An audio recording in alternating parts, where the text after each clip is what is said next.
Au nom du Père et du Fils et du Saint-Esprit. Amen.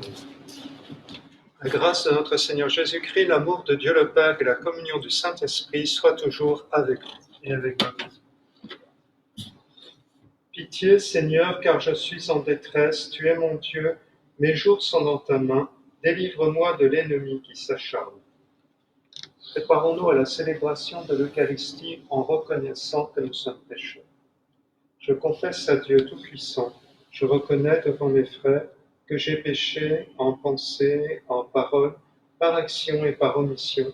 Oui, j'ai vraiment péché. C'est pourquoi je supplie la Vierge Marie, les anges et tous les saints, et vous aussi, mes frères, de prier pour moi le Seigneur notre Dieu. Que Dieu Tout-Puissant nous fasse miséricorde, qu'il nous pardonne nos péchés et nous conduise à la vie éternelle. Amen. Seigneur, prends pitié. Seigneur, prends pitié. Ô Christ, prends pitié. Ô Christ, prends pitié. Seigneur, prends pitié. Seigneur, prends pitié. Le Seigneur soit avec vous et avec votre esprit. Prions. Pardonne, Seigneur, les torts de ton peuple, puisque notre faiblesse nous a rendus captifs du péché, que ta tendresse nous en délivre, par Jésus-Christ, ton Fils, notre Seigneur et notre Dieu, qui règne avec toi et le Saint-Esprit, maintenant et pour les siècles des siècles.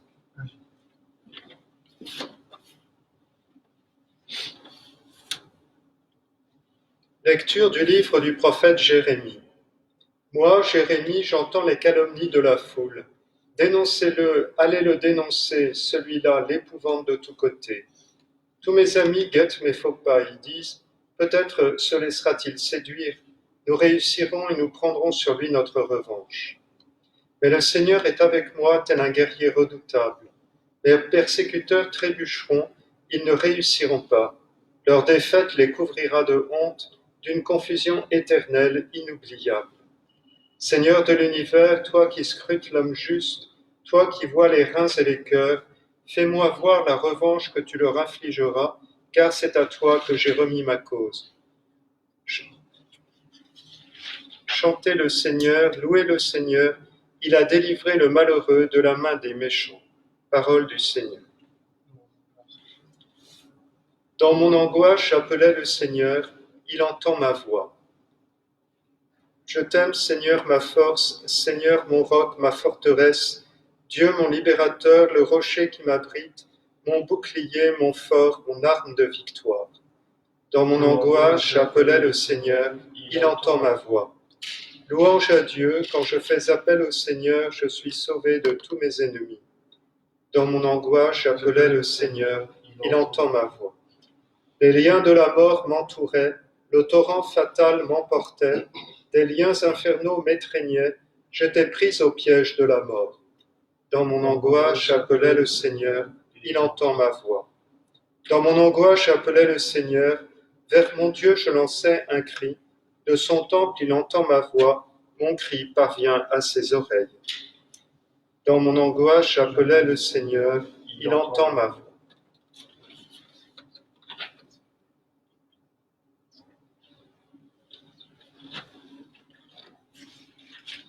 Gloire à toi, Seigneur, Fils de Dieu vivant. Gloire à toi, Seigneur, Fils de Dieu vivant. Tes paroles, Seigneur, sont esprit et elles sont vie. Tu as les paroles de la vie éternelle. Gloire à toi, Seigneur, Fils de Dieu vivant. Le Seigneur soit avec vous et avec votre esprit. Évangile de Jésus-Christ selon saint Jean. Gloire à toi, Seigneur. En ce temps-là, de nouveau, les Juifs prirent des pierres pour lapider Jésus. Celui-ci reprit la parole. J'ai multiplié sous vos yeux les œuvres bonnes qui viennent du Père. Pour laquelle de ces œuvres voulez-vous me lapider ? Ils lui répondirent, ce n'est pas pour une œuvre bonne que nous voulons te lapider, mais c'est pour un blasphème. Tu n'es qu'un homme et tu te fais Dieu. Jésus leur répliqua, n'est-il pas écrit dans votre loi, j'ai dit vous êtes des dieux ? Elle les appelle donc des dieux, ceux à qui la parole de Dieu s'adressait, et l'écriture ne peut être abolie. Or, celui que le Père a consacré et envoyé dans le monde, vous lui dites, tu blasphèmes, parce que j'ai dit, je suis le Fils de Dieu. Si je ne fais pas les œuvres de mon Père, continuez à ne pas me croire. Mais si je les fais, même si vous ne croyez pas, croyez les œuvres. Ainsi vous reconnaîtrez, et de plus en plus, que le Père est en moi et moi dans le Père. Eux cherchaient de nouveau à l'arrêter, mais il échappa à leurs mains. Il repartit de l'autre côté du Jourdain, à l'endroit où au début Jean baptisait, et il y demeura.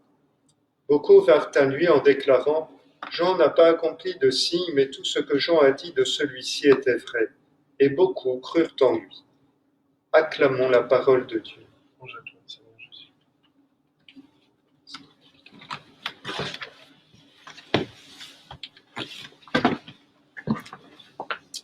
Du Père, du Fils et du Saint-Esprit, ainsi soit-il. Chers amis, l'évangile de Saint Jean, comme toujours, a tendance à nous faire percevoir des quiproquos dans les dialogues entre Jésus et ceux qui l'écoutent et qui sont touchés ou choqués par son enseignement. Et une fois de plus, ça nous conduit à des paradoxes qui montrent la profondeur de la révélation qui nous est apportée. Dans cet évangile, on peut penser à la comparaison que saint Paul tire entre les deux Adams. Le premier Adam était celui qui a usurpé la condition divine en refusant la dépendance filiale, en se déclarant autonome, en ne voulant plus dépendre de Dieu et être créateur de ses propres valeurs. Toute l'anthropologie libertaire que nous vivons depuis des siècles est la conséquence de cette position, c'est celle de l'homme blessé et marqué par le péché originel. Le second Adam, lui, en s'intitulant Fils de Dieu, comme il le dit dans ce passage, vient précisément inverser le processus, nous arrachant à notre autonomie mortifère pour nous établir dans une dépendance filiale, pour restaurer cette familiarité que nous avions avec Dieu, pour même la transformer en une authentique filiation. Et le paradoxe qui nous est manifesté dans ce passage de l'Évangile, c'est qu'il est qualifié de blasphémateur, alors qu'il vient au contraire détruire le blasphème initial qui est celui du premier Adam. Et c'est parce qu'il se dit fils de Dieu, et qu'il l'est réellement, qu'il sera mis à mort et mis à mort sur la croix. Si bien qu'aux yeux des Juifs, il mourra du châtiment des blasphémateurs, et qu'aux yeux des Romains, il sera frappé du châtiment réservé aux esclaves révoltés, alors que lui est le parfait adorateur du Père, tout le contraire d'un blasphémateur, et il est le roi de l'univers, le médiateur de sa création, tout autre chose qu'un simple esclave. Alors, le passage du prophète Jérémie vient aussi, par un autre paradoxe, nous montrer l'attitude de Dieu vis-à-vis de l'homme révolté. Jérémie, encore marqué par l'ancienne loi, disait attendre le châtiment qui frapperait ses adversaires, ceux qui n'écoutent pas la parole de Dieu. Et la revanche qu'il attend, eh bien, la revanche que Dieu, le Père, appliquera, eh bien, c'est rien d'autre que la résurrection de son Fils, en se souvenant de la parole du Fils sur la croix. Père, pardonne-leur, car ils ne savent pas ce qu'ils font. La revanche de Dieu, ce n'est pas la mise à mort de ceux qui ont fait le mal ou les criminels, mais c'est de restituer le Fils dans sa gloire et ainsi l'amener à ne faire plus qu'un avec lui et à bénéficier de cette vie qui nous est donnée.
Prions ensemble au moment d'offrir le sacrifice de toute l'Église.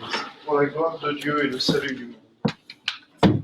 Dieu de bonté, accorde-nous de pouvoir toujours te servir en approchant de ton autel et de trouver le salut en participant à son mystère, par Jésus le Christ, notre Seigneur. Le Seigneur soit avec vous Et avec votre esprit, Élevons notre cœur, nous le tournons vers le Seigneur. rendons grâce au Seigneur notre Dieu. Cela est juste et bon. Vraiment, il est juste et bon de te rendre grâce, de te rendre gloire, de t'offrir notre action de grâce toujours et en tout lieu. À toi, Père très saint, Dieu éternel et tout-puissant. Oui, l'univers entier, sauvé par la passion de ton Fils, peut désormais confesser ta gloire. Par la puissance de la croix, apparaît en pleine lumière le jugement du monde, la victoire du crucifié. C'est pourquoi, avec les anges et les archanges, avec les puissances d'en haut et tous les esprits bienheureux, nous chantons l'hymne de ta gloire et sans fin nous proclamons Saint, Saint, Saint, le Seigneur Dieu de l'univers, le ciel et la terre sont remplis de ta gloire. Hosanna au plus haut des cieux. Béni soit celui qui vient au nom du Seigneur. Hosanna au plus haut des cieux. Père infiniment bon, toi vers qui montent nos louanges, nous te supplions par Jésus-Christ, ton Fils, notre Seigneur, d'accepter et de bénir ces offrandes saintes.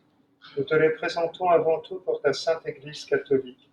Accorde-lui la paix et protège-la, daigne la rassembler dans l'unité et la gouverner par toute la terre.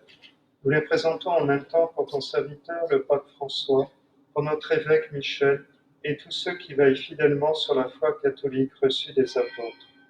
Souviens-toi, Seigneur, de tes serviteurs et de tous ceux qui sont ici réunis, dont tu connais la foi et l'attachement.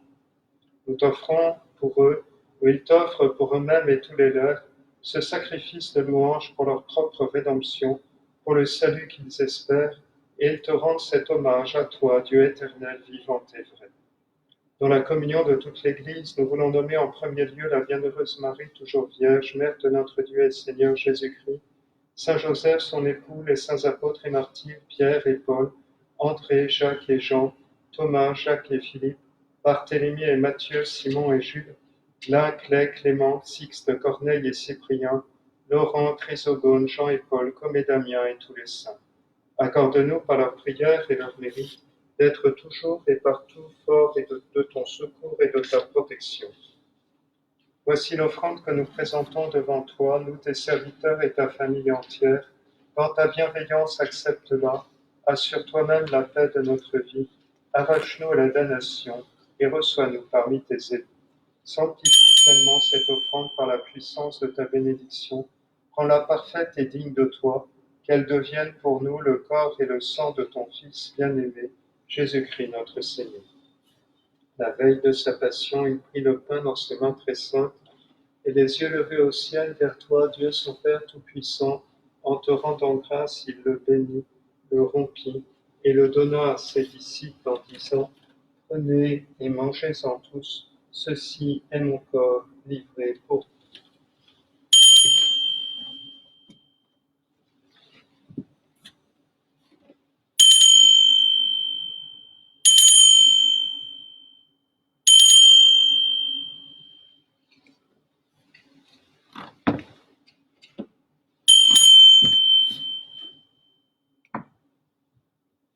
De même, à la fin du repas, il prit dans ses mains cette coupe incomparable et te rendant grâce à nouveau, il la bénit et la donna à ses disciples en disant, « Prenez et buvez-en tous, car ceci est la coupe de mon sang, le sang de l'alliance nouvelle et éternelle, qui sera versé pour vous et pour la multitude en rémission des péchés. Ferez cela en mémoire de nous. »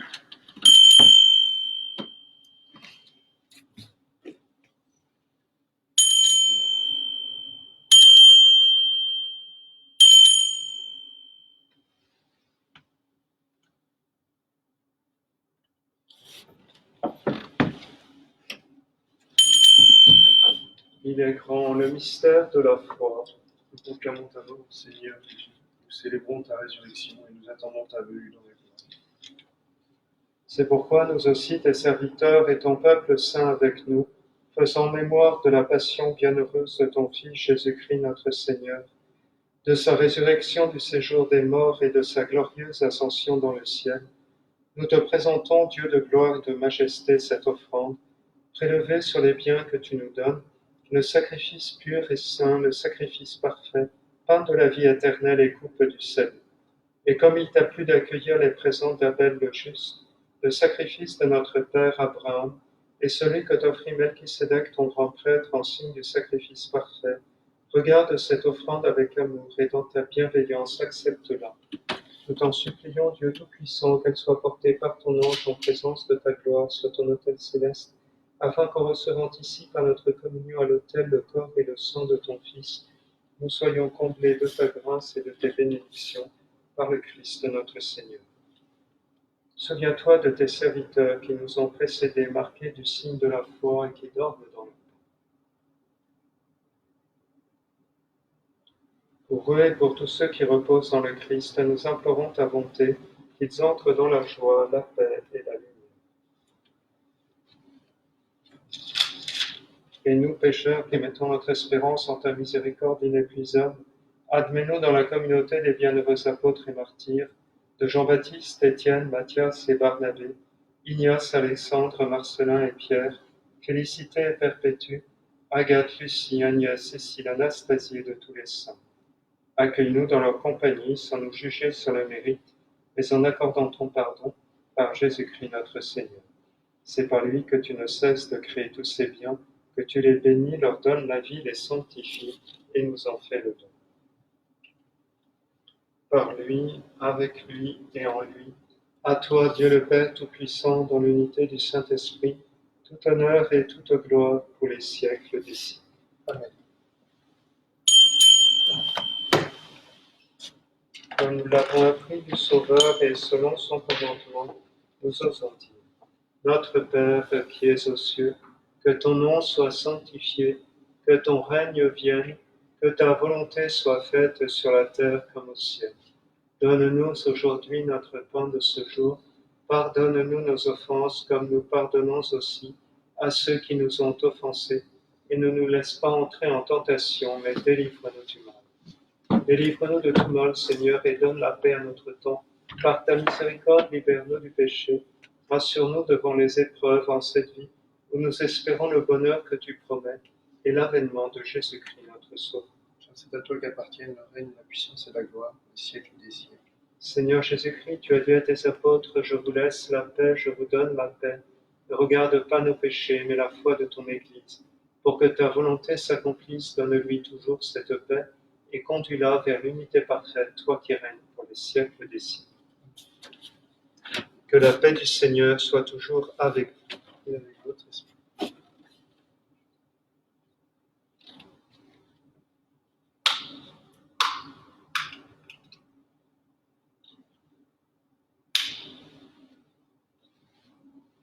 Agneau de Dieu qui enlève le péché du monde, prends pitié de nous. Agneau de Dieu qui enlève le péché du monde, prends pitié de nous. Agneau de Dieu qui enlève le péché du monde, donne-nous la paix.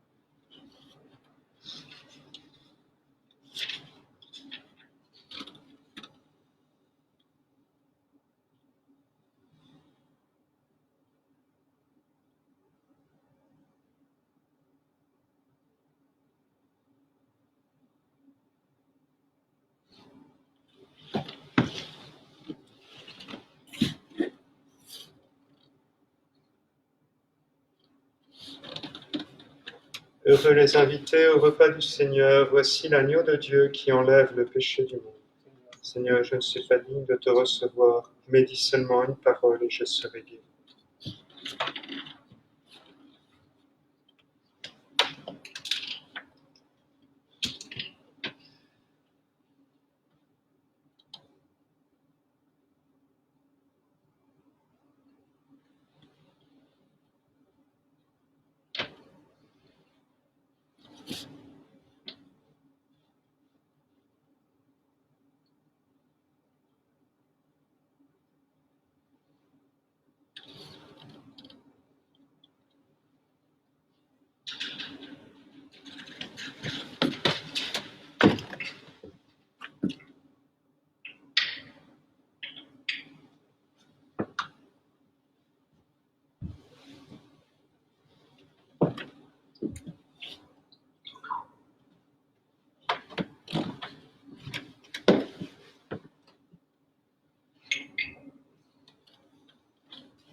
Dans son corps, le Christ a porté nos péchés sur le bois de la croix, afin que nous puissions mourir à nos péchés et vivre selon la justice.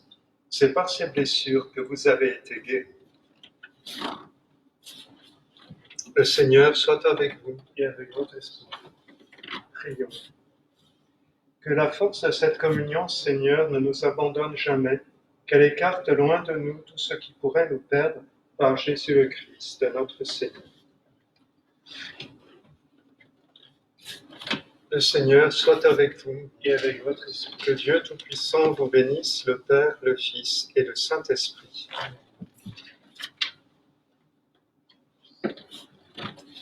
Ô Dieu Tout-Puissant et infiniment bon, délivrez-nous par les mérites et les prières de Saint Roch de toute terre corrompue, des ardeurs de la fièvre, de la peste et de l'épidémie, de toute maladie contagieuse et d'une mort subite et imprévue, ainsi que de la damnation éternelle.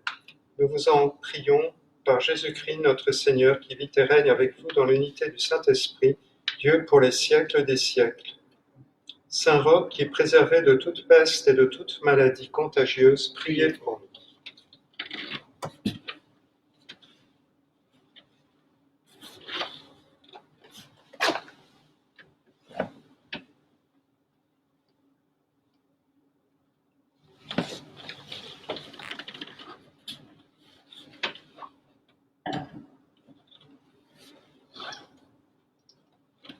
Sainte Geneviève, patronne et protectrice de Paris, Priez pour nous.